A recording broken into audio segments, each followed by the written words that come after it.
I, female 26, live in a block of newly built apartments. Everyone moved in a year ago, so we're all getting familiar with our neighbours. There are quite a few families on my landing, and we have a shared courtyard where the kids play in the summer, so we can chat while the kids are playing. We've done favours for each other, like loan formula milk and normal kid stuff. To be honest, it's mainly me giving it out, but I try not to get too friendly. I have 2 kids, a toddler and a baby. I'm currently solo parenting as my husband went away for a few days to spend time with his family and friends. There's a mums group chat of the mums in the building who swap kids around and babysit each other's kids for a few hours, and they rotate. I'm just a silent watcher, to be honest, and don't participate. It's not something I'm comfortable with, and my kids can't even communicate properly. Last night around 3 a.m. I got a knock on the door. My kids and I were fast asleep. I tried to ignore it as 1. I'm home alone, 2. I wasn't expecting company, and 3. It's 3 a.m. Anyway, after they wouldn't stop and my kids started to wake up, I looked through the peephole and noticed it was my neighbour. I opened the door and it was her boyfriend and 2 kids. She's 9 months pregnant and clearly in labour. They've got their hospital bags. They asked me if I could take the kids until her sister got here in an hour. I said I'm sorry, but no. I don't want to be liable if anything was to happen to her kids under my care, and I don't want to risk waking mine up. I feel like this is something you need to plan ahead and not start knocking on doors, hoping someone takes your kids in. I've already got my hands full with my 2. There's no way I could have another 2 running around my house at 3 in the morning. They are one very young toddler and a preschooler, and I know they aren't just going to sit and watch TV quietly. They called me evil and rude, and the boyfriend got on to me asking what kind of mother watches another struggle. I feel like if my husband was around, he wouldn't speak to me like that. Am I the idiot? They should have planned ahead with people in that mom group familiar with their kids. You are not the idiot. You weren't obligated to take them. You don't have a relationship beyond acquaintances and never participated in the babysitting swap. It's just unreasonable to assume someone you don't know especially well and do not have a history of doing favours for would be up for a 3 a.m. wake-up call to come work for free for them. Exactly, with the whole mom group, why not bang on their doors till one of them answers? Let's bother the one mum who doesn't play kid swap at 3 a.m. Also, the neighbour had a boyfriend right there. He can take the kids for an hour and then join her. How would that not be the first choice? I'd much rather give birth alone, unlikely though in 1 hour, than leave my child with a virtual stranger. Maybe she needed her partner to drive her to the hospital. Maybe she couldn't lift a hospital bag. Maybe she was scared. Maybe she was in pain. You are the idiot, OP. She was in labour. It was an emergency. Her sister would be there in 1 hour. You couldn't keep someone's kids alive and unharmed, probably while they slept on your couch for 1 8. It seems like there are a lot of entitled people here, or parents who think it's normal to just relentlessly knock on a virtual stranger's door to dump their kids on them at 3 a.m. I think people forget how a young toddler acts. They're usually very attached to their carer, and I'm sure watching his parents leave him with me, a stranger, would have left him inconsolable. Waking up my 2 kids and having all 4 awake at 3 a.m. sounds nightmarish. Also, I just spoke to the neighbour who took them in, and she told me the sister didn't arrive until 8 a.m. Also, the kids were awake the entire time and woke up her kids and trashed her house. I, 23 female, had my son a few months ago. My mom and my husband's mom are opposites in every way, especially in child rearing. They hate each other. Both parenting methods are fine, but just from viewing their kids, I will follow my mom's method to the issue. I do not bed share with my son directly, but his crib mattress is on the floor and I have a single mattress about a foot away. I can reach him and he sleeps through now. If you put him in his crib, he will scream until he vomits. If I manage to get him to sleep, he will only stay asleep for maybe 15 or 20 minutes. My mother-in-law hates it. My husband agreed when he realised it made him sleep through, although he wasn't a fan at first. I don't have an issue with our current arrangement. He will move my mattress whenever he's ready and we will adapt from there. Every time we see my mother-in-law, she tells us we need to sleep train. I often tell my husband to deal with her, but she won't listen to a damn thing he says. Yesterday I lost it with her. She came over to see him and I went to put him in his sling for a nap. She gave a disapproving sigh and asked if she could put him down in his crib. I agreed. She's constantly telling us that he'll go to sleep in there with just a little work. I know he won't, but I let her see for herself. She went and put him in his crib and he started screaming. I ran to get him, but she held his door closed so that I couldn't get in. She told me he needed to cry for a little bit, but then he would go to sleep. I managed to pry her off the door and grab him. I fed him to calm him down, which started a whole other spiel from her. In the end, I turned around and told her that she doesn't get to screw my kid up too. She was a little shocked, so I continued and said that she screwed up all her kids, and she was and is a crappy mom. She needs to leave my kid alone and stop trying to give me parenting advice that I won't follow. She started crying and my husband stepped in and asked her to leave. He then told me I was overstepping and should have let him deal with it. She was only trying to help, etc. I responded by telling him that he never does enough, and if he's going to try and defend her, he can leave too. He didn't leave straight away, but did go at some point in the next hour. I left for the bedroom so the baby could sleep and I could call my mom. She came over with my sister and we had a good evening.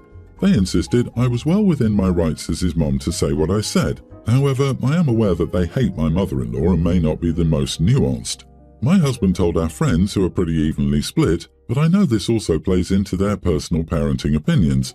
I'm at a loss with the whole situation. Am I the idiot? What the heck? The moment she tried to keep you away from your screaming baby by literally holding the doors closed, I would have kicked her out of the house. It is your child and you know it best. Yes, she can give advice, but never forcefully hold a parent away from their child. OP, don't bother with the rest of the family and friends. Your side is one sentence. She held the door so I couldn't reach my crying son.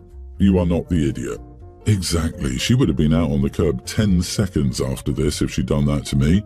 Tell everyone to wind their necks in. You don't stick your oar into their parenting, so they don't get to do it to you. Did your husband tell them about your mother forcibly blocking the door while your baby cried when he whinged to everyone? I'd wager not. Ask your husband why he's happy to go spouting off about parenting to everyone except his wife. I'm a 55-year-old male. Last week, my son James, 28, married his partner, Zara, 28, female. They were together for around 9 years before they got married and met in university. Zara is from overseas. She's South Asian, though she's been here for around 9 or 10 years. She's been a member of our family for all that time and we love her, especially as her own parents are abroad. Our family is white. My sister Beth and her husband Tom have always been nice enough to Zara and James, but last year they found out Zara wasn't British Asian, she was a foreign national. It's an understandable misconception, as Zara sounds British plus South Asians are a large diaspora here. They started making quips about visa marriages and 90-day fiancés, which I gather is a US TV program. Not in my presence, but J and Z ignored them. However, after the wedding last week, we had a family dinner where Beth and Tom again brought up visa marriage, made a Meghan Markle joke, and then said they would only let their daughter marry a foreigner after he got British citizenship. Z and J looked shell-shocked as they didn't expect this to be brought up at their wedding event. I immediately uninvited them from the reception there and then. My wife and I are paying for the reception as Z's parents paid for the wedding, and both Z and J were happy at the uninvite. Beth and Tom are now playing the victim, saying they only had Jay's best interests at heart because they've seen the horror visa marriages can do to citizens being taken advantage of on TV. I said meaning well means nothing, and now they're telling our other family that we're bullying them. Some took their side, saying they were only trying to help and I should re-invite them. I'm refusing as their reasoning is BS. First, because the US visa marriage TV programs don't apply to the UK, it's much harder to get a spouse visa here. A 90-day fiancé isn't a concern because you just can't get citizen after a couple of months of marriage. It's never been the case. From what James said, Zara spent around $25,000 across the year for visa renewals, her own money. It's not as simple as getting married. Secondly, James will be the first to say Zara is far more qualified than him. She has wealthy parents, a doctorate, and earns $50,000. She doesn't need our son's sponsorship and would easily qualify for citizenship in her own right in a couple of years. Beth and Tom, in response, now say they didn't know the visa processes were different, but in my opinion, then why insult her at her damn wedding? Just a lot of comments coming our way now saying we should forgive them for trying to help. My wife and I refused, and J and Z are happy with my refusal, but people are now making comments about it being a reasonable concern, when it objectively has never been a concern. Am I the idiot? Not the idiot. If you want to run around the farm making nasty comments like a bigoted little gnome, you don't get invited to the harvest. Also, your sister and her husband share a single brain cell.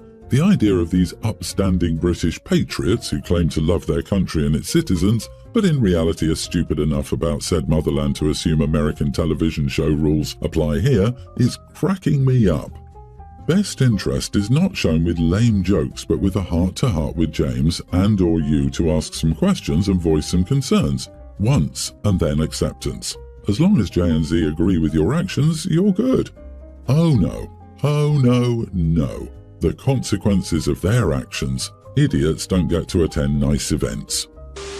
I recently got 3 foster kids. Diana, a young female teen, Michael, male tween, and Emily, a female preschooler. They're all siblings who are going to be separated, so I got them to avoid that, and I'm planning to adopt them because they're wonderful kids I love very much. Anyway, the issue is with Emily.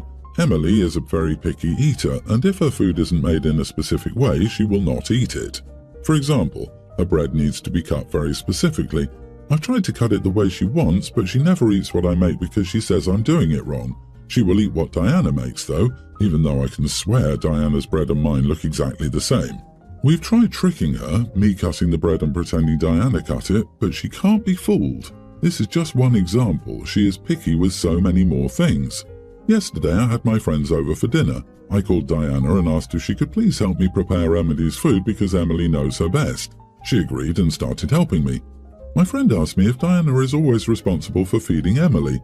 I told her that yes, Diana helps me with this a lot. She then called me an idiot and accused me of parentifying Diana, saying it's my job to feed my kid, not her job. Am I really the idiot? Not the idiot. I detest when phrases like this become buzzwords online. They diminish the potency of the actual act while making it so much easier for folks to roll their eyes and dismiss it when they hear it. Your friend needs to get offline and go touch grass. Asking your foster daughter to help you with her little sister's specific food needs is not parentifying, especially since it seems, from the info we have here, Diana is willing to help. Parentifying her would be you sitting back and having a glass of wine with your friend while Diana feeds, bathes, dresses, cooks dinner, cleans up after dinner, gets her siblings to and from school, and is essentially their primary caregiver in your place. So much this. I do think it can be expected of a young teen to help out with some family duties. My 13-year-old occasionally makes his siblings sandwiches, etc. That doesn't mean he's parentified. It just means he helps out now and then. Children have chores. Some of these might mean helping out with younger siblings. I have been with my ex, Alex, for 3 years, which has always been difficult. I've always been bi and thought that I liked males and females for almost all my life until 2 years ago. My parents always accepted my diversity and gave me the maximum support from the beginning. When I met Alex, I told him about my orientation and he was fine. For 2 years, our relationship was great. We had many things in common, many interests and hobbies, and we went to the same gym. Alex was one of those super romantic guys who always made me feel special and unique, and I loved him for that. But then something in me changed in the last year of our relationship. After 6 months, I understood that I was attracted to women and not to guys, but I've always feared Alex's reaction to this and my parents too. So, for 6 months, I tried to avoid intimacy with Alex using some excuses, but decided to tell my parents, and they accepted it. But then they asked me if I told Alex this too, and I told them no. So, following their advice after a week, I finally took the courage to tell him. So, after work, he was supposed to come to my house to have a talk, and for 2 hours before his arrival, I was rehearsing the best speech to make to say this nicely that I could, but things went in the complete opposite way. When he arrived, the worst happened. I told him that the lack of intimacy was because I finally understood that I was a lesbian and not bi. He was in shock and didn't say anything for an hour while I was talking and became pale. After I finished, he asked me, "Is there a woman you like and hang out with yet?" I replied honestly and told him that there was a girl in our gym that I felt attracted to, but hadn't talked with her yet. His response left me shocked. "Of course you didn't, and I'm stupid, right?" And then he left. After 1 hour of crying, I tried to text him, but he blocked my number and any account on my social. He cut me out completely in 1 hour, leaving me in shock and disbelief. Some months later, I met our mutual friends, and when I asked them if they knew something about Alex, they told me that he'd never replied to any of their texts and calls for months and stopped hanging out with them. Finally, I saw him at our gym and I was dating the girl that I liked. When I tried to get near him to have a talk, he completely ignored me like I was invisible and continued to work out. So we came to a week ago when I met him again, but this time he was extremely changed. He was like another person. He was extremely jacked and fit with a long beard, but again ignored me, so I decided to have a serious talk with him. I cornered him at the gym and decided to have a serious talk, but he didn't even listen to me while I was talking and was marching around until he said, "Listen, do me a favor and don't talk to me again. I stopped dating after you because you broke something in me, and I can't and will never stop blaming you for this because it's all your fault. I can't trust women anymore because I always fear the delusion that they will hurt me again like you did." And then he walked away. I cried a lot that day because I couldn't understand how it was my fault. I mean, it was already difficult for me to accept myself. 1 year after our breakup, he unblocked me on social media, and watching his transformation was something unbelievable. His IG account was all about love, compassion, sweetness, dog pics and all these nice things, but now it's just about not trusting anyone, against everything, and always sad and depressed photos. So it's my fault for breaking him? Should I feel this way? You are the idiot for continuing to pursue conversations with him and cornering him instead of letting him have the space he needs and respecting his boundaries. What did you expect? Would he want to stay best friends with you after you hurt him? It's painful to hear, "I don't love you anymore" from your partner of many years, no matter what the reason is.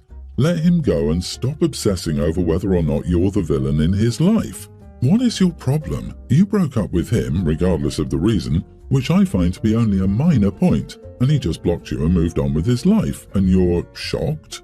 For the love of God, leave the guy alone. You broke his heart, you broke his spirit, you broke his trust. Can you understand that? She needs validation from the poor guy. He made peace with it and tried to live his life, but the OP wants to be, I don't know, center of attention?